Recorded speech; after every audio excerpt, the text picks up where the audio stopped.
আপনারা জানেন বিশ্বের ভিতরে যত বড় বড় বুজুর্গ ছিল তার ভিতরে একজন বড় মানের বুজুর্গর নাম নিজামুদ্দিন আউলিয়া। কি নাম? নিজামুদ্দিন আউলিয়া। আচ্ছা আপনারা বলেন তো দেখি তালেবুল ইলমরা, নিজামুদ্দিন একজন না কয়েকজন? আউলিয়া এক বছর না বহু বছর? তো নিজামুদ্দিন ওলি হওয়ার কথা ছিল, নিজামুদ্দিন আউলিয়া হইল কেমনি? নিজামুদ্দিন আউলিয়া হয়েছেন এই কারণে উনি একজন ওলি বটে, তার ভিতরে এত বেলায়েতের গুণগুলি পরিপূর্ণ ছিল যে অনেকগুলি ওলির গুণ তার একার ভিতরেই ছিল। এই জন্য তাকে নিজামুদ্দিন আউলিয়া বলা হয়। তার মানে বিশ্বমানের একজন আল্লাহর ওলি। ওনার জামানায় ছিলেন আর একজন বিশ্বমানের আলেম, তার নাম ফকি জিয়াউদ্দিন। নিজামুদ্দিন আউলিয়া এত বড় ওলি হলেও উনি সেমা করতেন। সেমা ওই যে আমাদের পাকিস্তানের কিছু কাওয়ালি মাওয়ালি আছে না, যে অডিও ভিডিও ফোনে দেখা যায়, নাতিয়া কালাম বাজনা টাজনা দিয়ে সুন্দর সুরে এগুলা আবৃত্তি করা, এটাকে বলা হয় সেমা। ফকি জিয়াউদ্দিন বলতেন এটা বিদআত, হারাম, কবিরা গুনাহ। আমাদের মতো চরিত্রবান যদি হতেন ওনারা, তাহলে তো ফকি জিয়াউদ্দিন আমার কর্মকে বিদআত বলে, তাহলে নিজামুদ্দিন আউলিয়া তার পক্ষের লোকদেরকে লেলিয়ে দিয়ে ফকি জিয়াউদ্দিনের লোকদেরকে টঙ্গীর ময়দানে যে ঘটনা ঘটাইছে সে ঘটনাই ঘটাইতো। কিন্তু নিজামুদ্দিন আউলিয়া তো প্রকৃতই আল্লাহর ওলি। এজন্য উনি ফকি জিয়াউদ্দিনের ফতোয়া যদিও তার বিপক্ষে গেছে, কিন্তু তারপরেও উনি অ্যাকশন নিতে যান নাই। কেন? উনি জানেন আমি ওলি বড় হলেও আলিম বড় হলেন ফকি জিয়াউদ্দিন। মুসলমান ভাইরা আমার কথাগুলা দিল দিয়ে বুঝবেন। কোন একদিন খাজা নিজামুদ্দিন আউলিয়া পথ চলা শুরু করে দিলেন তার পূর্বের নির্ধারিত একটা প্রোগ্রামে বন্ধুরা আমার অ্যাটেন্ড করার জন্য। পথগুলি চলতে চলতে বেশ দূর পর্যন্ত চলে গেলেন। এমন মুহূর্তের ভিতরে কে বা কারা তাকে মেসেজ করলো, হুজুর জানেননি কি হয়েছে? ফকি জিয়াউদ্দিন রহমাতুল্লাহ আলাইহির অন্তিম মুহূর্ত চলতেছে, দুনিয়া থেকে বিদায় নেওয়ার পালা। মেসেঞ্জার হয়তো ভেবেছিল এমন মেসেজ দিলে উনি খুশি হবেন, কারণ উনি তো আমার বিরুদ্ধে বেদাতের ফতোয়া দেন। উনি যদি এখান থেকে বিদায় নেন দুনিয়া থেকে, তাহলে তামাম দুনিয়ায় আমার বিজয়, আমার বিরুদ্ধে ফতোয়া দেওয়ার কেউ থাকবে না, এই জন্য উনি খুশি হবেন। কিন্তু না না না, নিজামুদ্দিন আউলিয়ার মুআমালা বন্ধুরা আমার বরং উল্টা দেখা গেল। উনি তখন মুরিদদেরকে ডেকে বললেন, মুরিদ আমার সব প্রোগ্রামকে আমি মওকুফ করে দিলাম, আমি আল্লাহর ওলির সঙ্গে তার অন্তিম মুহূর্তে দেখা করার জন্য তার দরবারে যেতে চাই। মুরিদানরা বলতেছিলেন, হুজুর যেই লোকটা সারা জীবন আপনার কর্মের বিরুদ্ধে বেদাত আর হারামের ফতোয়া দিল, সেই লোকটা দুনিয়ার থেকে চলে গেলে তো আপনি ঝামেলা মুক্ত হলেন, তাকে দেখার জন্য আপনার পূর্বের নির্ধারিত প্রোগ্রামকে মিস করবেন, এটি আমাদের বুঝে আসে না। নিজামুদ্দিন আউলিয়া বললেন, মিয়া তোমরা কি কচু বুঝবা? কদরে গুলবুল বাদানাত ইয়া বাদানাত জওহারি। দুনিয়ার সব মানুষ বন্ধুরা আমার সবকিছুর মূল্য বুঝে না, সব জিনিসের মর্যাদা সব মানুষ বোঝে না। উনি হলেন জগৎ বিখ্যাত আল্লাহর আলেম, বড় আলেম। ওনার অন্তিম মুহূর্তে আমি দোয়া নেওয়ার জন্য যাব। এক পর্যায়ে পথগুলি চলতে চলতে চলতে চলতে ফকি জিয়াউদ্দিন রহমাতুল্লাহ আলাইহির বাসা পর্যন্ত ঢুকে পড়লেন। কিন্তু দেখেন বড়দের কি আদব, কি সলিকা, কি সিস্টেম, কি মরুয়াত, কি মানবতা। নিজামুদ্দিন আউলিয়া হলেন তামাম জগতের ভিতরে বন্ধুরা আমার শ্রেষ্ঠ আল্লাহর ওলি। এরপরে ফকি জিয়াউদ্দিনের বাসায় ঢুকতে ডাইরেক্ট উনি তার রুমে ঢুকলেন না, বিশ্বমানের ওলি হয়ে ওয়েটিং রুমের ভিতরে উনি বন্ধুরা আমার অপেক্ষা করা শুরু করে দিলেন। আমি একটা কথা বলতে চাই, কারণ কেউ না বললে তো ঝামেলা।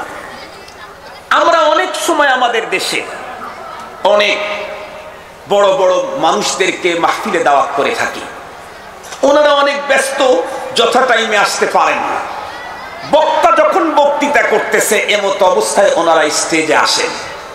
দুঃখ লাগে হলো এত বড় মানুষ যাকে প্রধান অতিথি করা হলো, বিশেষ অতিথি করা হলো, সেই লোকটা বয়ান চলাকালীন অবস্থায় স্টেজে উঠে লম্বা হাত উঁচু করে লোকদেরকে সালাম দেয়। তার মানে জানেও না ভদ্রতা কোনটা। হাত লম্বা হাত উঁচু করে ওই মুহূর্তে সালাম দেওয়ার অধিকারই তো নাই।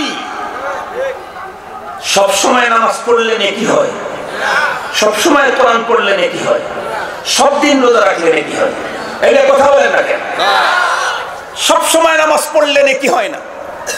যখন একদম দ্বিপহর তখন সিজদা করলে গুনাহ হয়। সব সময় রোজা রাখলে নেকি হয় না, ঈদের দিনে রোজা রাখলে গুনাহ হয়। সব সময় কোরআন পড়লে নেকি হয় না। শরীর যদি গোসল ফরজ হয় তাহলে ওই মুহূর্তের ভিতরে যদি কেউ কোরআন পড়ে তাহলে তার গুনাহ হয়। টয়লেটের ভিতরে ঢুকে যদি কেউ কোরআন পড়ে তাও গুনাহ হয়। তো সব সময় যেমন কোরআন পড়লে গুনাহ হয় না, সব সময় সালাম দেওয়ার অনুমতিও থাকে না। দ্বীনি আলোচনা চলতেছে, কোরআনের কথা, হাদিসের কথা। এখানে আসতে চাইলে চুপ করে বসতে হবে। এমন কি আপনি ওসি হন, ডিসি হন, এসপি হন, সাংসদ হন, মন্ত্রী হন, আপনি যদি আমার মাদ্রাসার অফিসে আসেন তাহলে মানবতার আইন হলো আপনি আমার অফিসে ঢুকতে আগে অনুমতি নেবেন। কারণ আমার রাজ্যের আমি রাজা, আমার রাজ্যের আমি রাজা। সম্মানিত উপস্থিতি, এটা হলো মানবতার আইন। আল্লামা হযরতে নিজামুদ্দিন আউলিয়া তো মানবতাপূর্ণ একজন মানুষ, বিশ্বমানের আল্লাহর ওলি। তারপরেও ফকি জিয়াউদ্দিন রহমাতুল্লাহি আলাইহির রুমে উনি ডাইরেক্ট ঢুকতেছেন না, এটা আদবের খেলা। উনি ওয়েটিং রুমে থেকে খাদেমকে আগে দিয়ে বললেন, যাও হুজুরের খাদেমের কাছ থেকে অনুমতি নিয়ে হুজুরের কাছে আমার সালামটা পৌঁছায়, আমি সাক্ষাৎ করতে চাই, আবেদন জানাও, দেখো হুজুর কি বলে। আল্লাহু আকবার। আমরা হইলে তো গড়গড় গড়গড় করে ঢুকে পড়তাম। শেষ পর্যন্ত তাই করা হলো। নিজামুদ্দিন আউলিয়ার খাদেম হাঁটি হাঁটি পা পা করে ফকি জিয়াউদ্দিন রহমাতুল্লাহি আলাইহির খাদেমের কাছে গিয়া হুজুরের বানানো শিখানো তরিকায় কথা বললেন। এরপরে অনুমতি চায়া শেষ পর্যন্ত অনুমতি পেয়ে ভিতরে ঢুকলেন। উনি সালাম দিলেন এবং নিজামুদ্দিন আউলিয়ার পক্ষ থেকে সালাম পৌঁছাইলেন। এরপরে বললেন, হুজুর আমাদের পীর সাহেব হুজুর আপনার ওয়েটিং রুমের ভিতরে ওয়েটিং এ আছে, উনি আমাকে পাঠিয়ে দিয়েছেন, উনি একটু আপনার অন্তিম মুহূর্তে জীবনের শেষবারের মতো দেখা করতে চায়। কিন্তু মুসলমান আল্লাহর ওলিদের ঈমানি কুওয়াত কত সাংঘাতিক। যেই মুহূর্ত তার অন্তিম মুহূর্ত চলতেছে, ওই মুহূর্তের ভিতরে যখন বলা হলো নিজামুদ্দিন আউলিয়া আপনার সঙ্গে দেখা করতে চায়, উনি তখন বন্ধুরা আমার আওয়াজ কন্ট্রোলের বাইরে চলে গেল ওনার। উনি একদম চেতে বললেন, না না, কখনোই এটি হতে পারে না। আমি আমার অন্তিম মুহূর্তে কোনো বেদাতির চেহারা দেখে আমি মরণ বরণ করতে চাই না। যাও, কোন বেদাতিকে অন্তিম মুহূর্তে দেখতে চাই না। মুসলমান ভাইরা আমার কথাগুলো ভালো করে বুঝবেন। নিজামুদ্দিন আউলিয়া সাহেবের খাদেম সাংঘাতিক রেগে গেলেন। এক পর্যায়ে দরবার থেকে বেরিয়ে গেলেন। নিজামুদ্দিন আউলিয়া রহমাতুল্লাহি আলাইহির কাছে গিয়ে বললেন, ওগো আল্লাহর ওলি, আমি আপনাকে আগেই বলেছিলাম উনি আপনার বিরোধী, ওনার কাছে যাওয়া যাবে না, কিন্তু আপনি তো আমার কথা মানলেন না। আমি আপনার প্রস্তাব দেওয়ার পরে উনি কি শব্দ ব্যবহার করলেন জানেন? কি বলেছে বাবা বলো? উনি বলছেন, অন্তিম মুহূর্তে কোনো বেদাতির চেহারা দেখতে উনি চান না, অনুমতি নাই। মুরিদ মনে করছে সাজায় গোছায় বললে পীর সাহেব আমাকে বাহবা দিয়ে বকাঝকা করতে করতে হুজুর ফকি সাহেবকে এখান থেকে চলে যাবে। সম্মানিত হাজরিন, ফকি আপনারা চিনেন নাকি? ফকি চেনেন না, মুফতি তো চেনেন। কয়েক হাজার মুফতি এক জায়গায় করলে একটা ফকি হয়। এবার বুঝলেন? এটা বাংলা বুঝ, একেবারে সহজ বুঝ, অশিক্ষিত লোক বুঝবে। কয়েক হাজার মুফতি এক জায়গায় করলে একটা ফকি। এই পরিমাণে যোগ্যতার অধিকারী উনি ছিলেন। যা যখন বলছে হুজুর এই বললেন, নিজামুদ্দিন আউলিয়া তখন মুস্কি হেসে দিলেন, মুস্কি হেসে দিলেন। উনি বললেন বাবা আর একবার একটু যাও। মুরিদ বলে আমি আর যাইতে পারবো না, অত মানুষের ভিতরে একটা আমার জিন্দা জব করে দিয়েছে, আমি যাইতে পারবো না। নিজামুদ্দিন আউলিয়া ধমক লাগায় দিয়ে বললেন মিয়া তুই আমার মুরিদ, আমি তোর মুরিদ না, তুই আমার মুরিদ। স্যার আপনি আমার পীর, আমি আপনার মুরিদ, আমার কথা তুই শুনবি না তোর না আমি শুনবো। হুজুর আপনার দাম শুরু বলেন। এবার আর একবার যা, গিয়া হাকিম জিয়াউদ্দিনকে, ফকিহ জিয়াউদ্দিনকে গিয়া বল নিজামুদ্দিন আউলিয়া আপনার সঙ্গে দেখা করতে চায় জীবনের সকল বিদআত থেকে তওবা করার জন্য। এবার গিয়ে বল। নিজামুদ্দিন আউলিয়া রহমাতুল্লাহি আলাইহির খাদেম আবার পূর্বের পদ্ধতিতে ফকিহ জিয়াউদ্দিন রহমাতুল্লাহি আলাইহির নিকটে যাওয়ার পরে যখন এই কথাটাই বললেন, দেখেন হুব্বু ফিল্লাহ বুগযু ফিল্লাহ কারে বলে। কিছুক্ষণ পূর্বে দেখা করতে চেয়েছিল, উনি দেখা করার অনুমতি দিলেন না। কেন? কারণ বেদাতি, যে ব্যক্তি বেদাতিকে সম্মান করে সে যেন আল্লাহর দ্বীন ধ্বংসের সহযোগিতা করলো। মুসলমান ভাইরা রে আমার, এখন যখন শুনতে পেরেছে উনি বেদাত থেকে তওবা করার জন্য আসবেন, মুহূর্তের ভিতরেই হযরতে ফকিহ জিয়াউদ্দিন একদম পরিবর্তন হয়ে গেলেন। উনি এখন তার খাদেমকে ডেকে বললেন তুমি এখানে বসো। উনি ওনার নিজের খাদেমকে ডেকে বললেন বাবা আলমারিটা খোলো, আমার সবচেয়ে দামি পাগড়িখানা বের করে নিয়ে আসো। আমি যেখানে আছি এখান থেকে পাগড়িখানা বিছাইতে বিছাইতে নিজামুদ্দিন আউলিয়া যেই জায়গায় দাঁড়ানো আছেন ওই জায়গা পর্যন্ত আমার পাগড়ি জমিনের ভিতরে বিছায়া দাও। আর তুমি গিয়া বলো ফকিহ জিয়াউদ্দিন বলেছেন আপনি ওনার সঙ্গে দেখা করার জন্য হুজুরের পাগড়ির উপর দিয়ে হেঁটে যাইতে কিন্তু জুতা খুলে যাইতে পারবেন না। আল্লাহু আকবার বলেন না। এ হলো হুব্বু ফিল্লাহ বুগযু ফিল্লাহ, আল্লাহর ওয়াস্তে মুহাব্বত, আল্লাহর ওয়াস্তে শত্রুতা। এই কথা যখন ফকিহ জিয়াউদ্দিন রহমাতুল্লাহি আলাইহির খাদেম যখন পাগড়ি বিছায় ওনাকে কথা বললেন, আমাদের মতো পীর হইলে আমরা তো অবশ্যই বন্ধুরা আমার দুই দিকের কাঠগুলা জাগাইতে থাকতাম আর মনে মনে বলতে থাকতাম এই তো দেখ একটা মন্ত্র দিয়ে সব শেষ করে দিলাম। আমরা আমাদের পায়ের জুতা বন্ধুরা আমার দিয়েই পাগড়ির উপর হেঁটে যাইতাম, পরবর্তীতে দুনিয়াকে জানায় দিতাম দেখো সারা জীবন ফকিহ জিয়াউদ্দিন আমার বিরুদ্ধে বেদাতির ফতোয়া দিলে কি হবে, মৃত্যুর আগ মুহূর্তে তার পাগড়ি আমার পায়ের নিচে জুতার নিচে বিছায়া দিয়েছে। আমরা তো এইটা বলতাম, কিন্তু নিজামুদ্দিন আউলিয়া কি করলেন? আল্লাহু আকবার। হুজুরের খাদেম যখন বললেন হুজুর হযরতের সঙ্গে দেখা করার জন্য ওনার পাগড়ি বিছায়া দেওয়া হয়েছে, উনি বলেছেন খবরদার জুতা খুলে খালি পায়ে যাইতে পারবেন না, জুতা পরে এর উপর দিয়ে হেঁটে যেতে হবে। এ কথা বলতেই নিজামুদ্দিন আউলিয়া আবেগ আপ্লুত হয়ে চোখের পানি ছেড়ে দিয়ে কান্না দিয়ে উত্তর করে না না এটা কখনোই হতে পারে না।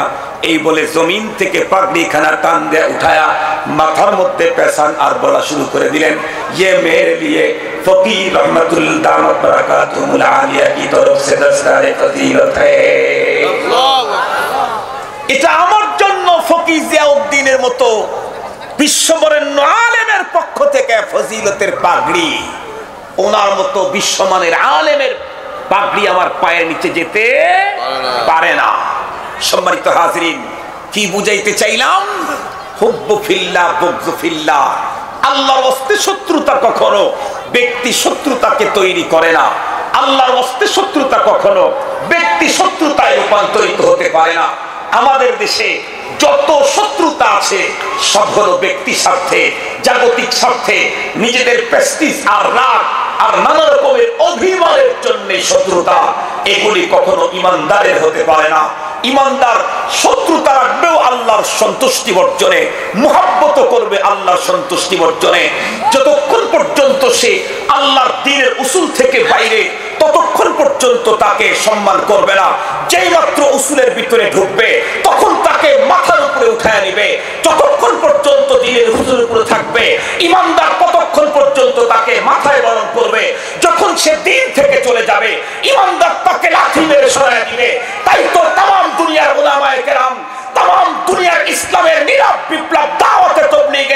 স্বঘোষিত বিশ্ব আমির মাওলানা সাদ যতদিন পর্যন্ত ইসলামের উপরে ছিল ততদিন পর্যন্ত উলামা তাদেরকে বুকে ধারণ করেছে, মাথায় নিয়েছে। যখন ইসলাম আর কোরআন বিরোধী হয়েছে উলামায়ে কেরাম লাঠি মেরে সরাইয়া দিয়েছে।